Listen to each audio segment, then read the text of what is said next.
People in Jiangnan all laughed at me for being desperate to marry. Right after my coming-of-age ceremony, I brought a marriage proposal to the Pei family and stayed there for 4 years. Only the eldest son didn't laugh at me. He accepted my sachet in public and accompanied me boating on the lake. I thought we shared the same feelings. Until I found out he had already set his heart on someone else. When a friend asked about me, the eldest son smiled bitterly. Marrying the Qi family's daughter was just to repay my grandfather's life-saving favor and to uphold the Pei family's honor. If it weren't for Rou'er, it wouldn't matter who I married.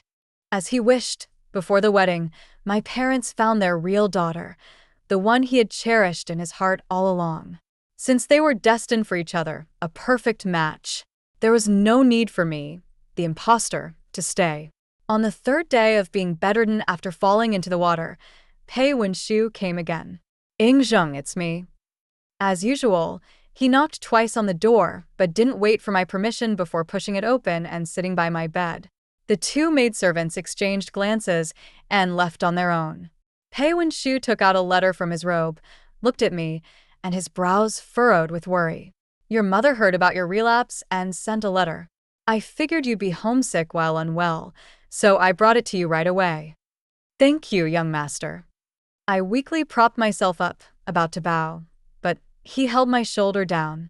"You've been with the Pei family for 4 years now. Why are you still so distant with me?" As he spoke, his hand gently caressed my shoulder. "You've lost weight. Have you been taking your medicine properly these past few days?" I silently lifted my eyes to see him carefully stir the medicine in the porcelain bowl on the table. "Come, I'll feed you." He gently blew on the spoon and brought it to my lips. The bitter taste of the medicine rushed into my nose, making my heart ache. "Young master, this doesn't seem appropriate." "What's inappropriate about it?" Pei Wenshu smiled faintly. "Ingzheng, you're my betrothed. After my coming-of-age ceremony next month, we'll officially be married." His eyes were full of warmth, his face as gentle as jade. I stared into his gaze filled with hope and forced out a stiff smile. Yes, this was the favored son of Jiangnan, admired by all, the grandson of the prestigious Pei family. Yet he lowered himself in front of me, patiently coaxing and taking care of me. Any woman would have fallen for such tenderness. I once couldn't resist it either. But now, I understand, Pei Wenshu doesn't actually love me. Everything he's done, humbling himself, is only to preserve the reputation of the Pei family and his own dignity. And I am merely a compromise after the loss of his true love. In the year I came of age, following my parents' orders, I brought a marriage proposal alone and knocked on the door of the Pei family. The proposal was personally written by old Master Pei. Years ago, when he encountered assassins during his travels, my father shielded him from the sword, saving his life. To repay the favor, old Master Pei immediately wrote a marriage contract between his eldest grandson and the daughter of the Qi family. At the time, my father was overjoyed and momentarily forgot the disparity between our families. The Pei family is one of the great families of Jiangnan, wealthy and prestigious. Old Master Pei was once the tutor to the former emperor, and his eldest daughter is now a favored consort of the current emperor. In comparison, I was just the daughter of a minor 7th-rank official of low status. So from the day I entered the Pei family, the people of Jiangnan mocked me for being overambitious, a sparrow dreaming of becoming a phoenix by relying on an old debt. Only the eldest son didn't laugh at me. He didn't disdain my lack of knowledge and accompanied me on the Qixi festival to sail the lake and admire the lanterns. He took me to the lantern festival to watch fireworks from the tower. He wasn't afraid of others mocking him and always carried the sachet I embroidered, even pointing out the haphazard stitches to praise my craftsmanship. Knowing I was born with a weak constitution, he ordered rare medicinal herbs from all over the country. Whenever I was ill, he personally took care of me, never leaving my side. Thanks to Pei Wenshu's kindness, I endured much less scorn during my years at the Pei family. I once believed we were connected in spirit. If that day I hadn't decided on a whim to deliver wine for him, I might have continued believing so. Half a month ago, In a pavilion surrounded by music and laughter, I overheard people talking about me just as I stepped into the lotus garden. Wenshu, what do you really think of your cousin? The one asking was a peer of Pei Wenshu's, a wealthy son from a notable Jiangnan family. The cousin he referred to as the title I was given when I entered the Pei family, a cover to hide the truth. Hearing this, I quickly withdrew my skirt back behind the rockery, holding my breath and waiting for Pei Wenshu's answer. The music had stopped, and the quietness of the waterside pavilion made his voice all the more piercing. You mean the chief family girl? Pei Wenshu's tone was flat, as if discussing the taste of a dish. Marrying her was just to repay my grandfather's life-saving debt and to maintain the Pei family's honor. A marriage born of obligation. How much genuine affection could there be? You all know if it weren't for Rou'er, it wouldn't matter who I married. The atmosphere in the pavilion suddenly grew heavy. Even the sound of flowing water seemed to slow. After a long pause, another person spoke to comfort him. Miss Lanru has been gone for years now, but Wenshu, your devotion is truly admirable. I toast to your enduring love. Afterward, the sound of clinking glasses filled the air. They drank heartily, but I felt a chill down my spine. Chief family girl. The first time Pei Wenshu saw me, he called me Miss Xingjun. But now, with Lanru as the comparison, I had become the chief family girl. Behind the rockery, I retreated step by step, replaying Pei Wenshu's words in my mind. It was as if I had fallen into an ice cellar in the dead of winter, my heart freezing in an instant. After that, I broke a few hairpins while discreetly inquiring about this woman named Lanru. The Pei household is vast, and with so many people, there were always some willing to exchange information for money. The cook, Madame Li, was one of them. She told me that Lanru's full name was Xia Lanru. Because of her beauty, she was bought into the Pei household as a servant at the age of 5. At 8, thanks to her cleverness, the lady of the house took her in and raised her alongside Pei Wenshu. It was said that the lady of the house intended for her to eventually become Pei Wenshu's concubine. But fate had other plans. At the age of 14, Lanru drowned during a trip to the mountains with the family. She had gone into the water to save Pei Wenshu's missing pet cat. After Lanru's death, Pei Wenshu refused to eat or drink, shutting himself away in his room. Even the lady of the house couldn't get through to him. The servants whispered that the eldest son must have been deeply in love with Lanru, which was why he was so heartbroken. Pei Wenshu endured like this for half a year. Just when everyone thought he might follow Lanru in death, he suddenly, miraculously, recovered and returned to being the elegant gentleman he had always been. As I was about to leave after gathering this information, Madame Li asked for a pair of jade earrings, saying she had another important piece of news to share. The earrings were a gift from Pei Wenshu, but since I didn't have pierced ears, I gave them to her without hesitation. She leaned in close, her face full of intrigue, and said, "Miss, the first time I saw you, I thought you looked about 70% like Lanru, like twins." I froze, then forced a laugh and asked, "Madame Li, do you remember when the young master started to recover?" I remember. Her eyes widened confidently. It was on the Double Ninth Festival 4 years ago. The lady of the house said it was the ancestors' blessing that brought the young master back to health. The Double Ninth Festival 4 years ago. That was also the day I first met Pei Wenshu after entering the Pei family. After Pei Wenshu left, I leaned against the bed and opened a letter. Every month, my mother would send a letter to check on me. However, this month's letter was the third one, and besides the reason for my fall into the water, it was about Pei Wenshu's coming-of-age ceremony. Before reading the letter, I had a sense of what it might say. My mother's letters usually either reproached me for not being considerate enough to win the favor of the lady of the house, or lamented that I couldn't humble myself enough to please Pei Wenshu. In her eyes, as long as I could marry into the Pei family and secure a legitimate position, nothing else mattered. After taking a deep breath, I opened the letter, but felt disheartened after reading the first sentence. The letter slipped from my hands and fell to the ground. I numbly got out of bed, picked it up, and read it again and again.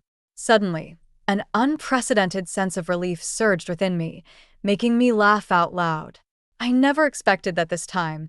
My mother's letter was bringing me good news. No, perhaps I should change how I address her and call her Madam Chi. Because the letter said that the true daughter of the Chi family had returned. Their real daughter had come back. I wiped away the tears of laughter and collapsed back onto the bed. I had always known that I was an adopted orphan of the Chi family. When I was 5 years old, the old beggar who took me and exchanged me for 10 taels of silver. Thus, I ended my life of begging and became a daughter of the Chi family. At that time, I was already aware and pieced together the story from bits and pieces of information gathered from servants. It turned out that the Chi couple had lost a daughter and were heartbroken, so they urgently sought another child to comfort themselves. I was grateful that they gave me a place to shelter from the wind and rain, allowing me to live without hunger. So, I pretended to be unaware and transformed from a cunning beggar into a proper young lady. However, it wasn't until the age of 15 when the Chi couple forced me to move into the Pei family that I became fully aware. They didn't see me as a substitute, but rather couldn't bear to miss the opportunity to ally with this prominent family in Jiangnan. Upon learning the truth, I naturally felt distressed. I had thoughts of escaping, but I couldn't. Out of loyalty, I needed to repay the Chi family for their years of raising me. In reality, with my weak health, without the Chi family's support and the money and medicine from the Pei family, I couldn't leave Jiangnan. I was keenly aware of my situation, which is why I was so distraught when I learned about Lanru's existence that I fell into the lotus pond, leading to a relapse of my illness. During these 3 days in bed, countless escape plans flashed through my mind, but each one was rejected. But now, things had taken a turn. Madam Chi's letter clearly urged me to vacate the position of Pei Wenshu's fiancé, to make way for her true daughter. As compensation, they would allow me to return to being a daughter of the Chi family. I looked at the name written in the letter. The channels of my body, which had grown cold from distress, seemed to come back to life. Before nightfall, I changed my clothes and went to the lady of the house's courtyard. In her disdainful gaze, I took the initiative to kneel and said, "Madam, I, Ingzheng, am here to resign." The next morning, Pei Wenshu came again. This time he didn't even knock. He directly burst into my room. "Ingzheng, did you tell your mother you want to leave?" His eyes were red, and his tone carried anger, a stark contrast to his calm demeanor when he discussed me before. I found this somewhat uncomfortable and looked away, saying "Don Don Dal. The lady of the house must have told you about my situation. I am not the true daughter of the Chi family. I don't care. Young master, your indifference means nothing." I glanced at him and said with a faint smile, "Master Pei has passed away, and old Master Pei is dutiful. Your marriage depends entirely on a marriage contract. It requires you to marry a Chi family girl, and I am not that Chi family girl. Moreover, the lady of the house has agreed to my departure. Once I return to the Chi family, the true daughter will enter the Pei household." The lady of the house didn't reject the marriage contract signed by Master Pei. She disliked me because of my illness, fearing that it would be detrimental to the Pei family's future. When I told her my true identity yesterday, her surprise was mixed with undeniable joy. Pei Wenshu changed the topic, clenching his fists, his eyes stormy. "Ingzheng, are you really willing to leave?" I raised my eyebrows and said, "Isn't it inappropriate for a fake lady like me to stay here and occupy a place that doesn't belong to me? I don't care who she is, I only want you." Pei Wenshu's voice was hoarse, each word uttered with seriousness, but I remained unmoved. Was he truly trying to keep me? Or was he simply mourning the loss of someone like Lanru? Thinking this, I asked aloud, if she were your Lanru?" I said with a smile, "If young master and Miss Lanru finally end up together, wouldn't it be inappropriate for me to stand in the way?" Pei Wenshu was immediately stunned, instinctively avoiding my gaze. "Did you hear everything?" I smiled and remained silent, continuing to watch him. He had already heard the noise when I dropped the wine pot behind the rockery that day, so he knew I had been there. Yet he continued to come to visit as if nothing had happened. Soon, Pei Wenshu became embarrassed under my gaze and hesitantly said, Lanru, she's already dead. Now, in my heart, there's only you, Ingzheng. I remained silent, staring intently into his eyes. I tried to see through those affectionate eyes to understand his scarred and mended heart. No matter what you think, just focus on your recovery and don't think about leaving again. After leaving this remark, Pei Wenshu left. And before that, I remained silent. I didn't tell him. Madame Chi's letter said that her daughter was also named Lanru. At the age of 5, she was abducted and lost her memory, ending up as a maid in a prominent family. At 14, she fell into the water and was rescued, but remained unconscious for some time until a few months ago when she remembered her original identity and returned home to find her family. Who would have thought that the maid Xia Lanru, who once served in the Pei household, was the true daughter of the Qi family who had gone missing 13 years ago? I watched Pei Wenshu's retreating figure, a sense of inexplicable excitement rising in my heart. I was eager to see how he would react when the woman he had been longing for reappeared before him. Would he still resolutely say to me the things he said today? 5. Pei Wenshu cursed me, and he really succeeded. The more I wanted to leave, the worse my cough became. Eventually, I was still bedridden when the Qi family, with Xia Lanru, arrived at the Pei residence. I was confined to my room for rest, but the servants' gossip still filtered through the tightly shut doors and windows into my ears. An old servant with a good memory recognized at a glance that the new Qi miss was actually Lanru, who had drowned years ago. It was said that when she met Pei Wenshu, both were tearful. Even the madam was overjoyed, pulling her hand and reminiscing about many past events. Turns out Lanru was truly a match for our eldest son. What will happen to the original cousin? Of course, she'll be kicked out. What else can be done? She was just a useless, sickly person. The Pei residence has raised her for so many years. It would be merciful not to ask for money from her. A fake can't outshine the real one. Don't forget, the eldest son has feelings for Lanru, and for the cousin. It's just. There weren't many opportunities to hear people openly curse me. I immediately moved a stool to the window and listened with interest. Unfortunately, just as I was getting into it, the fun was interrupted. My door was knocked again. This time, it wasn't Pei Wenshu. It was Xia Lanru, should I say, Qi Lanru. Her first words upon seeing me were just as I expected.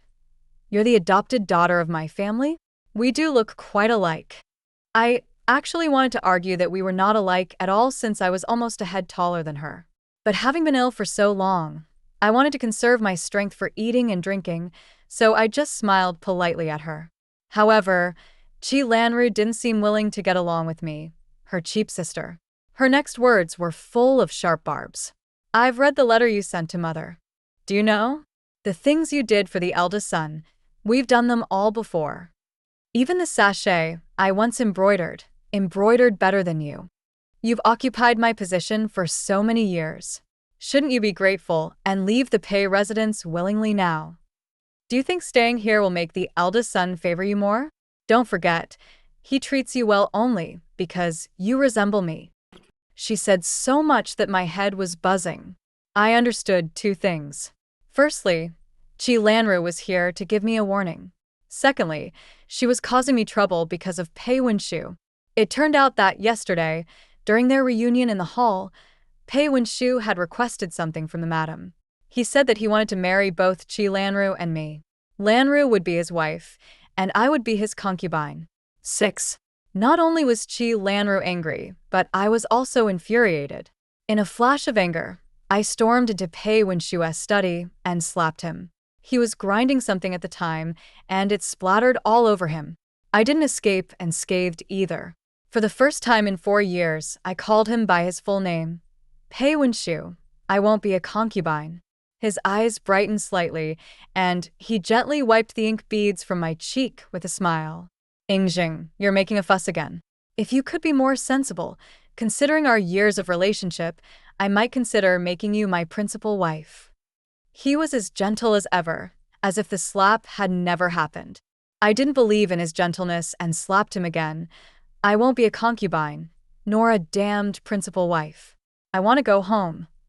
This time, I used more force, making Pei Wenshu's face turn aside and numbing my own hand.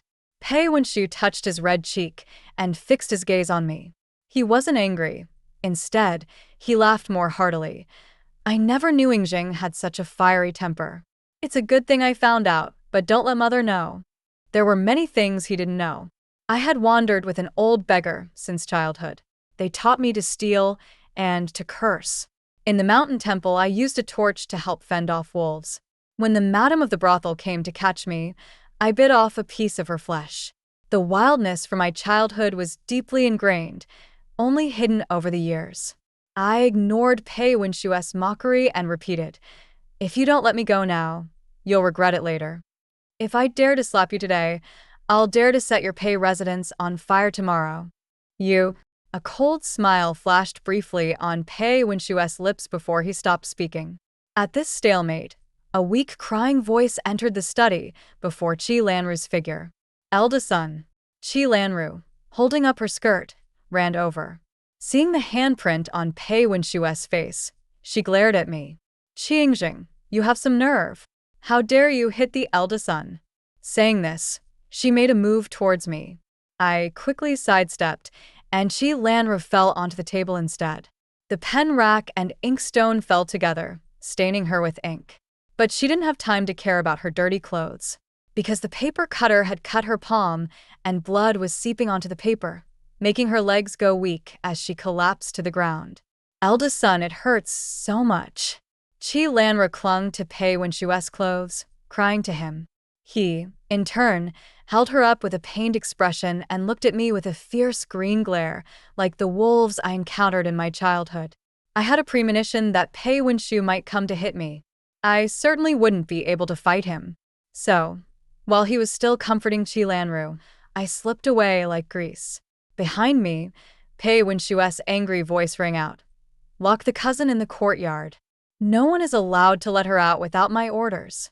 7. I had been confined to this room for 10 days. On the first day of confinement, Qi Lanru came to see me. She flaunted her new clothes and jewelry that Pei Wenshu had bought for her, holding up her hand wrapped in white cloth. "You don't know, my favorite item is these earrings. The eldest son used to love giving me jade earrings. Did he give you any?" I silently took out a pair of jade earrings from my jewelry box and threw them in front of her like salt. "Get out! Get out! Get out!" "Qi Yingjing, are you crazy?" Qi Lanru screamed. I didn't respond, lifting a bronze mirror from the makeup box and shouting at her, scaring her away. On the second day of confinement, Pei Wenshu came. The Pei family's face must be made of gold. Even after I slapped him, he acted as if nothing had happened. In front of the couch, Pei Wenshu reached to touch my face, but I dodged by turning my head. He was momentarily stunned and then smiled. Yingjing must be in a bad mood after being ill for so long and finding me annoying. Seeing me continue to close my eyes and pretend to sleep, he continued. "Lanru was by my side since childhood, saved me from drowning, and almost died. I must repay that favor. Yingjing, I know you are usually sensible. What you said that day was just angry words. I won't take it to heart. I will patiently wait for you to understand. If you need anything in this room, just ask me." Earrings. I turned to face Pei Wenshu, who was momentarily surprised that I responded. I continued. "You gave Lanru so many pieces of jewelry. She came to show them off to me." Pei Wenshu looked at me with what seemed like genuine sympathy. "All right, since Yingjing has spoken, I have no reason not to give them." He reached out to touch my face again, and this time I didn't dodge. From then on, Pei Wenshu indeed sent me gold hairpins and silver jewelry every day. But the jade earrings were still among them. He still didn't remember that I had never worn earrings. I didn't care anymore, packing them all into my bundle and hiding them under the bedding. Outside, things were gradually getting lively, because Pei Wenshu's coming-of-age ceremony was approaching. The emperor knew that the Empress Dowager had always favored her nephew and specially allowed her to return to Jiangnan to visit relatives. It was said that accompanying her was Pei Wenshu's cousin, the troublesome 9th prince. When the Empress Dowager's entourage arrived at the Pei residence, it was exactly the 10th day of my confinement. Taking advantage of the fact that the servants had all gone to see the grand spectacle, I changed into men's clothing and secretly sneaked out through the back door. What? You ask how I managed to leave in my sick state? Actually, my illness had long since recovered. It was summer, and the cold had naturally healed quickly. But the old beggar had taught me that one should hide cleverness within clumsiness. Don't laugh when you find money, and pretend to be hungry even after eating well. That's how people survive in the world. 8. After leaving, I first went to the west alley of the Grand Market to sell the jewelry. During these days of confinement, I had come to terms with the situation. If Pei Winshu wouldn't let me leave, then I would have to escape on my own. First, I needed a horse. The East Alley horse market was small, but I quickly picked out a sturdy Mongolian horse that looked to have good endurance. Just as I was about to buy it and settle the payment, the shopkeeper's face showed difficulty. This customer, I'm very sorry, but this horse has already been sold. I was puzzled. I've been standing here all along. How could someone have taken it first? As I spoke, a dapperly dressed man came over, looking quite arrogant. I had my eye on this horse from afar and paid for it immediately, so it naturally belongs to me. I found his attitude unreasonable and was about to argue when the man stepped closer, leaning in to whisper, "Miss, if you keep arguing, more people will notice. You're dressed as a man, so I assume you don't want to be recognized?" I privately cursed him, lifted my gaze to meet his cunning smile, and realized that dealing with such a slippery character required a different approach. Your eye for horses is impressive. I adopted a bashful expression, then lowered my head, covering my mouth and nose, and started to sob. "But I really need this horse. Could you perhaps let it go for me? I'm willing to offer more." "No way." The man was firm and unyielding. I decided to appeal to his emotions. "Sir, you don't know, but I need this horse to return to my family. It's all because I married a useless scoundrel. Now, he's brought a beautiful woman home, and I can't bear it. I'm so upset. This journey is long, and only a strong horse can get me through it. I hope you can accommodate me and let this horse go. Otherwise, I'll have to go back to that infernal place." I squeezed out a few tears, leaving the man stunned and at a loss. To my surprise, despite his haughty demeanor, he turned out to be soft-hearted. Seeing his hesitation, I added more fuel to the fire. "Why don't we compete fairly? Look at that old yellow dog sleeping at the drugstore's door." The man looked in the direction I pointed with suspicion, then nodded cautiously. "I'll count to 10. If the old yellow dog is still sleeping within those 10 counts, I won't trouble you anymore. But if it wakes up, I'll have to ask you to give up the horse." The man agreed with a smile, seemingly delighted with the challenge. I began counting. However, by the time I reached 3, the old yellow dog's ears suddenly perked up, and it started wagging its tail and barking at an old man approaching with a stagger. "Sir, I apologize." Feigning regret, I bowed to the man, paid the shopkeeper, and led the horse away leisurely. At the drugstore's door, the old man playing with the yellow dog called out to me, "Isn't this Miss Pei from the Pei residence? Has your illness recovered?" "Thanks to your daily medicine, Mr. Chung," I replied with a smile.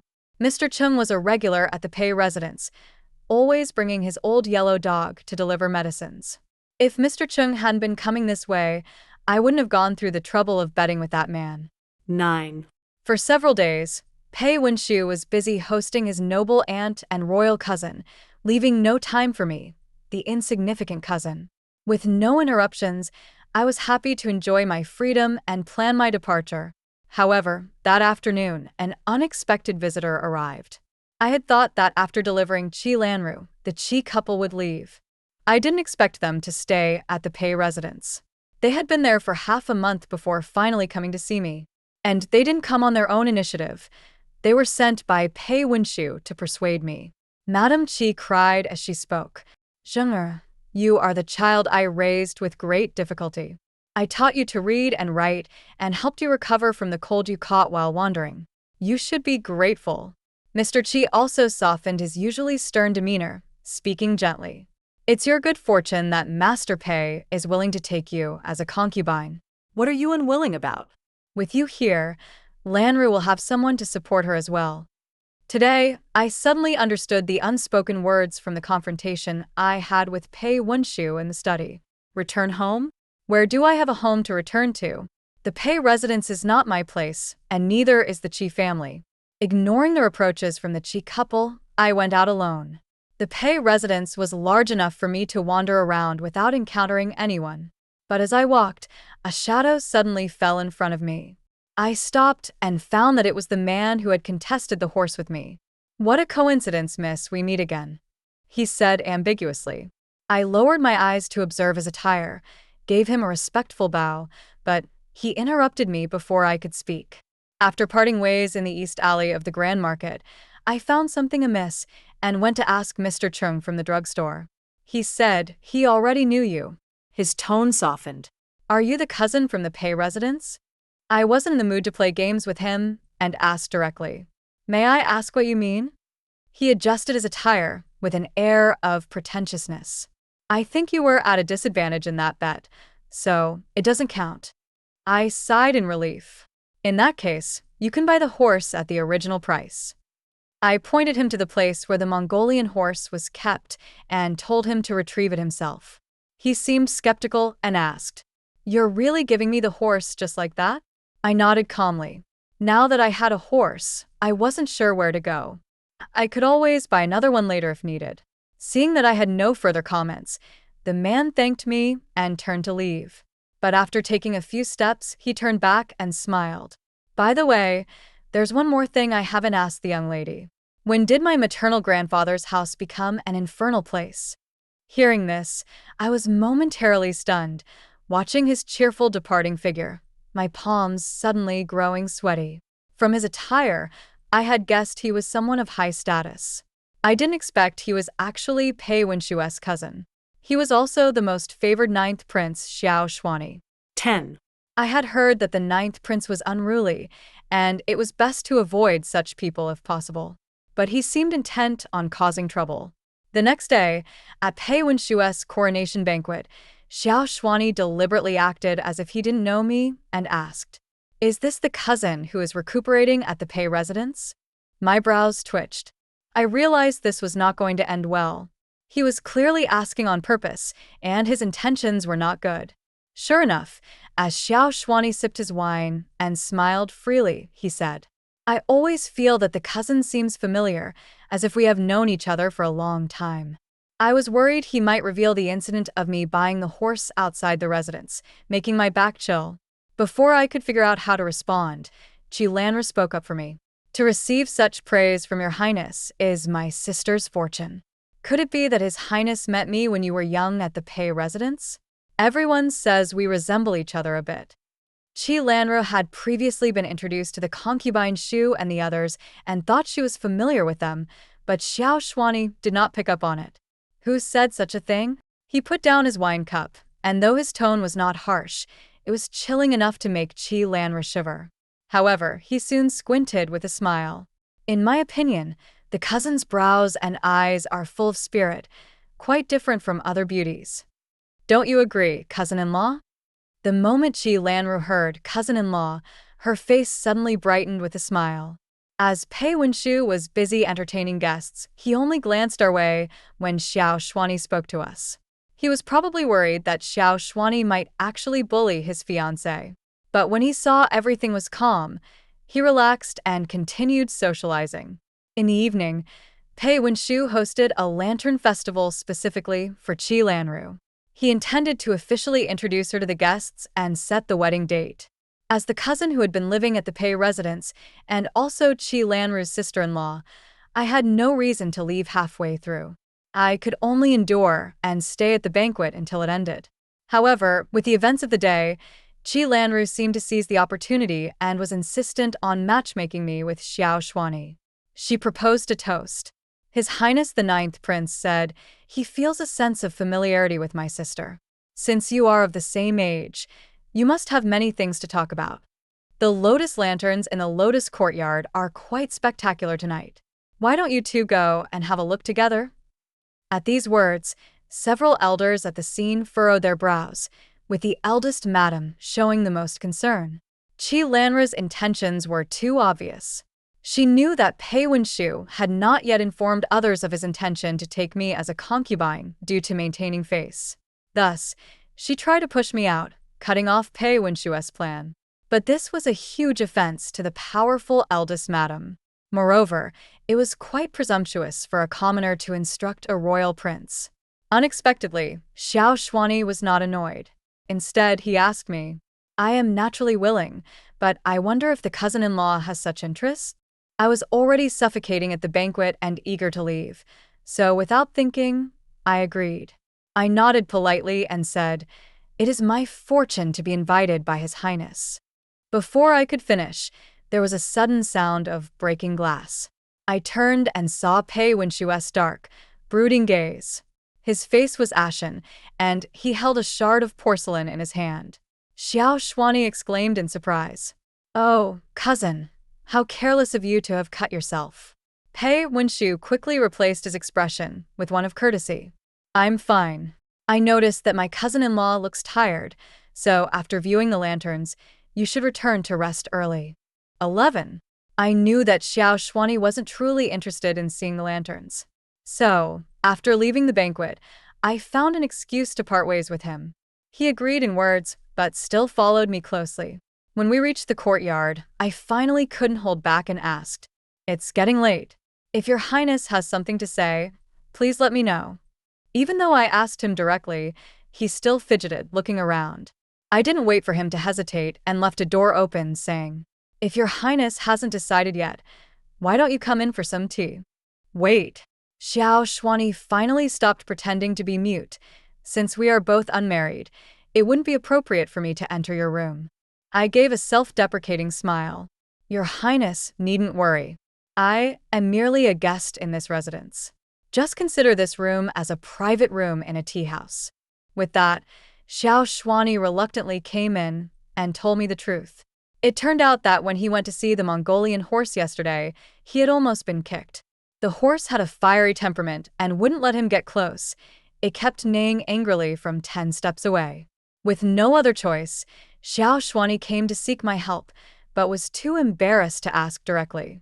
Seeing his pouty expression, I couldn't help but laugh. "Why is His Highness so obsessed with that horse?" "For you, buying 10 of them would be no problem." He looked surprised and exclaimed that I didn't know the value of the horse. That horse, though a common Mongolian breed, has excellent conformation and is considered top quality. The shopkeeper was just too unobservant and treated it as an ordinary horse. Xiao Xuanyi clicked his tongue and shook his head. "I thought the cousin was knowledgeable, but it turns out you were just lucky." Indeed, I had only picked it for its sturdy build, convenient for climbing onto when pulling a cart. Xiao Xuanyi was passionate about horses and kept talking excitedly. Before I knew it, we had gone through 3 cups of tea. Just as he was recounting how he was chased by a wild boar while riding in the hunting grounds at the age of 8, the door was suddenly flung open. The door slammed against the wall with a loud bang. The late summer night still carried some heat, but Pei Wenshu radiated an icy coldness. "Ninth Prince," he said with a forced smile, "I asked the servants, and you two did not go to the Lotus Courtyard, but came straight here." Seeing Xiao Xuanyi's embarrassed expression, I took the initiative to defuse the situation. "Master Pei, it was I who suddenly felt unwell." "This is not your place to speak." Pei Wenshu interrupted me, casting a gloomy look and speaking coldly. "I am asking the 9th Prince now. Your transgressions will be discussed later." Seeing his haughty and accusatory expression, I suddenly became angry. "Transgressions? What have I done wrong?" Pei Wenshu, having lost face, ignored Xiao Xuanyi and grew more agitated. "Being alone with a man at night in a private room isn't your transgression? What will others say about you?" Hearing this, the anger I had been holding in dissipated completely. I smiled sadly. "Pei Wenshu, do you also know what others say about me?" In the past years, he had repeatedly entered my room under the pretense of being my fiancé. Outsiders said I was shameless and violated propriety, but it had nothing to do with him. To Pei Wenshu, as long as I played the role of a porcelain doll for him to play with, nothing else mattered. Perhaps realizing he had misspoken, Pei Wenshu was momentarily stunned and tried to make amends. But before he could say anything, Xiao Shuani stepped in and quickly took him away before I could shed any more tears. 12. A few days later, I disguised myself and went to the stable where the horses were kept. That night, I had arranged with Xiao Shuani to come and see the horse's temper. Strangely, whenever Xiao Shuani approached the horse, it would start snorting loudly. But when I was nearby, the horse became docile and even allowed Xiao Shuani to pat its back. I didn't expect the cousin to have a talent for training horses, just like those from the western regions, Xiao Shuani said glumly. It seems I am destined to be at odds with this beast. After feeding it high-quality feed these days, I'll have to spend more effort finding another one. I stroked the horse's mane and casually remarked, "Are you in a hurry to get a horse, Your Highness?" "In a few months, I have a horse racing event in Luzhou with some friends. It's not urgent." My hand paused. "So, Your Highness, you are not returning to the capital with concubine Shu, but instead heading to Luzhou?" Xiao Shuani raised his eyebrows in affirmation. A sudden idea came to me. I pressed my lips together and cautiously suggested, "A prized horse is rare, but a good trainer is even rarer. If someone could help and there was enough time, it might be possible to tame it. Since Your Highness will have many attendants in Luzhou, adding one more person wouldn't be a problem. Are you suggesting that this person is you?" Xiao Shuani asked with a meaningful smile. "Qingjing, do you want to use me to leave the Pei residence?" I met his gaze steadily and replied, "How could I dare to? I just want to help alleviate Your Highness's troubles. Using me is fine. It's a trivial matter." I wasn't mistaken. Xiao Shuani indeed had a soft spot. By the time I returned to the residence, it was already night. I slipped into my courtyard. All my joy vanished the moment I saw Pei Wenshu. It was our first meeting since the quarrel that night. "Welcome back," Pei Wenshu said with a faint smile. Perhaps feeling guilty, he didn't ask where I had been, instead showing me the things he had brought back. Jade bracelets, gold hairpins, emerald beads, and, again, jade earrings. "These are all items you often use. Come and have a look." Seeing me standing still, Pei Wenshu urged again. I walked over indifferently, picked up a pair of earrings, and took a deep breath, saying, "Master Pei, you've given me many jade earrings over the past 4 years. But have you noticed I've never worn them?" Under his astonished gaze, I touched my earlobe and smiled lightly. "I don't even have pierced ears. How could I use them?" "Pei Wenshu, I am a person, not an object for you to imagine as someone else." In my soft words, his head drooped little by little. When he finally left, each step seemed heavy. As I watched him walk away under the bright moon, my heart's gloom gradually lifted, replaced by a strong sense of anticipation. 3 days. In just 3 days, I would be able to leave. That fall, there were rumors in the streets of Jiangnan. The cousin who had been ill at the Pei residence for 4 years had died from her illness. What was strange was that a big fire had broken out in the courtyard when she died, burning so fiercely that her body couldn't be found. Fortunately, the cousin was just a substitute, of no great significance. The real story was the reunion of the eldest son of the Pei family and Miss Qi, which was truly a notable tale. 13. In the blink of an eye, I had been in the capital for 2 years. When I accompanied Xiao Shuani to Luzhou for horse training and racing, I helped him win the top prize. I was also surprised by my own talent for training and handling horses.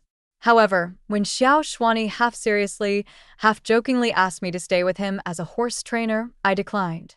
When I first arrived in the capital, Xiao Shuani had arranged for a court physician to treat my cold with rare medicinal herbs. Now, with the reward money he gave me, I rented a shop on the most bustling street in the city and opened a noodle shop. Xiao Shuani would occasionally visit my business, complaining about how terrible the noodles were while leaving a gold ingot as payment. As Qi Lanra once said, Xiao Shuani and I were of the same age, and indeed, we had a lot to talk about. From Jiangnan to Luzhou, and then to the capital, the journey was long enough for us to become good friends. He didn't put on airs as a prince, and I didn't pretend to be a refined lady, so we were both very comfortable with each other. Every time Xiao Shuani came back, he would bring news. He said that 6 months after I left, Pei Winshu and Qi Lanru had married according to their engagement. He said that a few months after their marriage, Qi Lanru had a miscarriage and died. He said that Pei Winshu had received the blessing of his ancestors and had become an official in the capital. I didn't really care about the news of these people, but I couldn't stop Xiao Shuani from talking. So I listened to him while adding green onions, which he disliked, to his bowl. I thought life would continue to be peaceful like this. If only Pei Winshu hadn't appeared at my noodle shop that day. 14. I didn't know how Pei Winshu found me, but when he walked into my noodle shop in that dark red official robe, he scared away many of my customers. I intended to scold him to leave, but when I looked up and saw his haggard face, I blurted out, "My condolences." He looked puzzled. "Condolences for what?" "I heard that your wife died from a miscarriage." I answered faintly while wiping the table. "She wasn't mine. She had a husband before me." Pei Winshu's tone was somewhat urgent, as if he was busy explaining something. But he didn't continue, and there was a stark silence. I understood that he was waiting for me to ask. However, I was not interested and just glanced at him coldly. "Sir, if there's nothing else, please step aside and don't disturb my business." Zing. Pei Winshu slowly uttered my name, his voice tight. "Come back with me, will you? The Pei residence still has a place for you." I suppressed the nausea rising in my stomach, tightened my grip on the wet cloth, and threw it at his face. Pei Winshu instinctively dodged, but still got his official robe dirty. "Get out." That was my answer. 15. I used all my patience to deal with Pei Winshu, but he still didn't understand me. Since then, he came to my noodle shop every day. If I ignored him, he'd befriend the shops nearby. The dumpling shop owner, Brotherly, who had once scolded me for stealing his business, now greeted me with a smile. The old man who used to sell dogskin plaster on the street would now compliment me whenever he saw me. Even Aunt Tian from the clothing store across the street, perhaps under Pei Winshu's influence, came to advise me frequently. "Miss Zheng, it's not that I'm criticizing you, but you're not young anymore. It's a blessing that official Pei has taken an interest in you. What's wrong with being a second wife? Don't be so high-minded and picky. If he doesn't want you, you'll only regret it." I didn't want to waste words arguing with her. I poured a bucket of hot soup at the entrance of her clothing store, spreading the aroma of the soup over the clothes. Then I placed a silver ingot on the counter. After that, no one dared to bother me. Even Pei Winshu went quiet for a while. 16. The next time I saw him was late one night. When the wooden door was knocked on urgently, I thought there might be a fire at someone's house. I hurriedly grabbed a few valuables and opened the door, only to find the fire was on Pei Winshu's face. He was drunk. "Why?" That was the first thing he said to me, with no context. But I knew he was asking why I had left. I wanted to close the door directly, but Pei Winshu kept leaning against it. His eyes were misty, and his voice choked. "Ingzheng, that night of the fire I knew you were not dead, but seeing the ashes and ruins, it was so heartbreaking. After you left, I have regretted every single day. The chief family deceived us. Qi Lanru had a husband during those missing years. To fulfill the marriage contract with the Pei family, they killed that family. Fortunately, in the end, they all got their comeuppance. Ingzheng, I know you hate me, hate my indecisiveness, and that I didn't let you go, making you a concubine and suffer. I hate myself too, for not seeing my own heart in time. Ingzheng, can you come back to me?" "It's impossible now, Pei Winshu." In his presence, I discovered for the first time that my voice could be so calm and cold. It was like a bucket of cold water, waking Pei Winshu up a bit. His gaze gradually cleared, and he repeated his earlier question. "Why?" "I've forgotten." A ridiculous reason, but it was true. I had really forgotten. I smiled apologetically at Pei Winshu. "I only know that the past 2 years I've spent away from Jiangnan have been the happiest of my life. The Pei residence is very large, but to me, it's too small. It turned out that time was so magnificent. Once, I would wander aimlessly in that large residence. But now, I could look down upon it from my heart." Pei Winshu stared at me for a long time. Under the moonlight, His eyelashes were long, catching the tears that welled up, preventing them from falling too messily. "I'm sorry, Yingjing." This was the most humble apology he could give me. Pei Wenshu never came again. After that, I didn't see him. According to Xiao Shuani, he later married a second wife. That person looked 70% like me. 17. A year later, I prepared to leave the capital. When Xiao Shuani came to see me off, he looked troubled. About that Hu person looking for his daughter, I mentioned last time. If you still want to see me, don't bring it up again. I interrupted him, putting on a serious expression. A few months ago, Xiao Shuani had suddenly told me he had met a Hu person who was searching for his wife and daughter from the Central Plains. He had learned that they had disappeared 20 years ago when his daughter was still an infant. In Xiao Shuani's view, I was taller than ordinary Central Plains women with deep-set eyes, and I had a talent for horse training, plus my age matched. This Hu person was very likely my father. But even if he were my father, so what? We had been separated for 20 years, destined to be strangers bound only by blood. More importantly, I didn't want to repeat the past. During those years in Jiangnan, I had learned a profound lesson. Living under someone else's roof means relying on their charity and tolerance. Now that I had tasted freedom and had money, I would never return to such a life. Xiao Shuani said no more, only fondly touching the horse he had given me before bidding farewell. "Yingjing, goodbye." Goodbye. I rode off, leaving the east wind behind. After the chilly February passed, it was the perfect time for flying kites. And my kite had already been severed from its string. It would fly to a farther place. The end.